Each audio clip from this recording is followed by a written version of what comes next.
weekly report, the Russian Ministry of Defense has stated that Russia carried out 4 cluster strikes over the past week targeting Ukrainian energy, transport and military sites, including ammunition depots and drone training centers, according to reports. The Russian military also claims gaining control of over 4 settlements in the region of Donetsk, Dnipro-petrovsk and zapori-zhzhia. Additionally, the Russian air defense system had shot down over 1,600 fixed-wing drones. Meanwhile, Ukraine's Special Operations Forces have claimed a successful strike on a Russian logistics hub in Kursk, destroying ammunition depots and weapons storage. Moreover, Ukrainian President Volodymyr Zelensky has confirmed ongoing counter operations in Donetsk, with Ukrainian forces strengthening defense in Kupiansk, where Russian troops have yet to gain control. Well, joining us at this point in time is Ms. Shruti Dasgupta, International Affairs expert, joining us from New Delhi, India. Ma'am, thank you for your time on NewsX World. I'd like to understand from you, what exactly do you make of the weekly report? Of course, there has been a lot that's happened in the past week, including attacks on major infrastructure.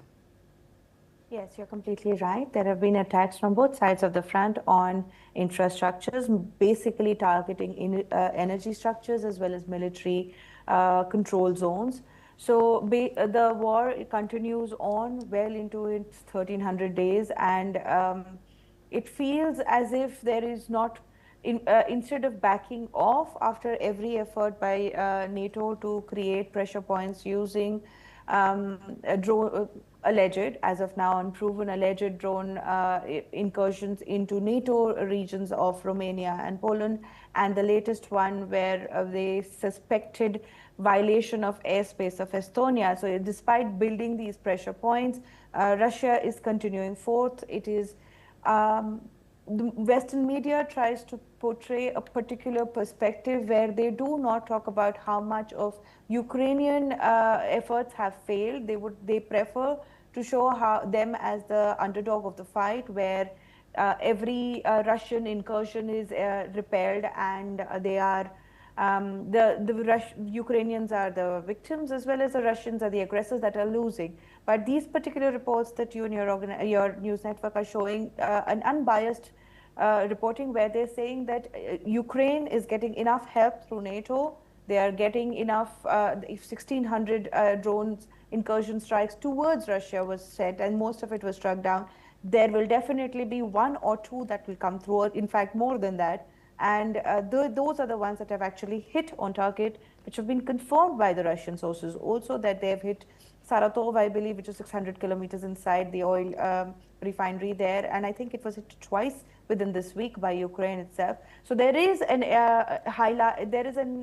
intensity toward the fight, which is increasing, and from both sides. And now I feel, because we know that the loss of life for Ukraine has been much higher than that has come from the Russian side, and they do not have as many men as Russians do to put on the line. So from my perspective, I feel that this is coming towards an end zone scenario, that either NATO will be pushed to use false flags and pressure points to enter the fight legally, or it is going to end up in Russia taking claim on whatever it has now. It has, I think, progressed in the Donetsk region and has captured more in the zapori-zhzhia region and the dnipro-petrovsk region as well.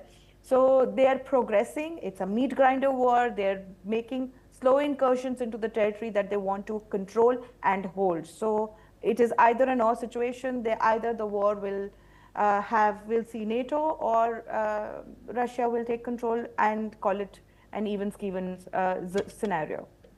Right, absolutely. You know, like you said, the Russian military has also, of course, they've claimed of gaining control of over 4 settlements. Now, of course, we know for a fact that the Ukrainian President Zelensky has confirmed an, in fact, ongoing counter-offensive. How does that exactly pan out? But counter-offensives are there everywhere. Somewhere when initially NATO had, around 2023, the counter-offensives were more successful, and they did manage to free a larger part from the Sumy area, like the northern part of Ukraine, from Russian zones. But this time around, when it is coming from the eastern flank of Ukraine, we are seeing that they are not able to hold on. I believe they had made claims that the Donbas region would be impenetrable. They cannot win, and Donetsk would forever be part of, be defensible, and there'll be no part of it that will ever go down. And now we hear that more and more villages, more and more settlements are falling down under the Russian aggression. So Ukraine, though, keeps trying to showcase that they are winning, and if more money or more equipment is pumped in, they can completely defeat the aggression of Russia.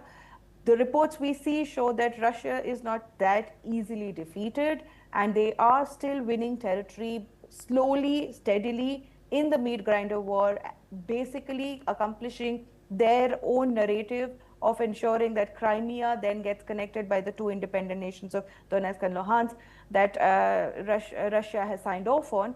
So they're basically building out, carving out new nations out of Ukraine, and I see Zelensky just basically posturing for the Western media, towing the narrative so that more and more funds and resources pour in. All right. With that, I'd like to thank you for joining us on